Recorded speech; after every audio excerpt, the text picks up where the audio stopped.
സേവനങ്ങൾക്ക് വേണ്ടി മണിയാർ കേളൻകാവ് ജംഗ്ഷനിൽ ജനസേവന കേന്ദ്രം എന്ന സ്ഥാപനം പ്രവർത്തനം ആരംഭിച്ചു. കേളൻകാവ് ജംഗ്ഷനിൽ ഗുരുമന്ദിരത്തിന് സമീപമായാണ് ബുധനാഴ്ച രാവിലെ 9 മണി മുതൽ ജനസേവന കേന്ദ്രത്തിന്റെ പ്രവർത്തനം ആരംഭിച്ചത്.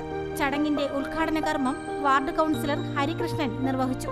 ഫോട്ടോസ്റ്റാറ്റ്, DTP, കെ-സ്മാർട്ട് സേവനങ്ങൾ, വസ്തുകരം, ജനന രജിസ്ട്രേഷൻ, വീടുകരം, ration card, PAN card, passport, വിവാഹ രജിസ്ട്രേഷൻ, MVD സേവനങ്ങൾ, ജാതി സർട്ടിഫിക്കറ്റ്, വരുമാന സർട്ടിഫിക്കറ്റ്, ബാധ്യതാ സർട്ടിഫിക്കറ്റ്, പ്രവാസി സേവനങ്ങൾ, PSC രജിസ്ട്രേഷൻ, കറണ്ട് ബില്ല്, വാഹന ഇൻഷുറൻസ്, വില്ലേജ് ഓഫീസ് സേവനങ്ങൾ, Jeevan Pramaan, petty case file, employment registration, school, college scholarship അപേക്ഷ തുടങ്ങിയ വിവിധതരം ജനോപകാരപ്രദമായ വിവിധ സേവനങ്ങൾ ഈ സ്ഥാപനത്തിൽ കൂടി ലഭ്യമാകുമെന്നും എല്ലാവരുടെയും സഹായ സഹകരണങ്ങൾ ഉണ്ടാകണമെന്നും പ്രൊപ്പറേറ്റർ അറിയിച്ചു.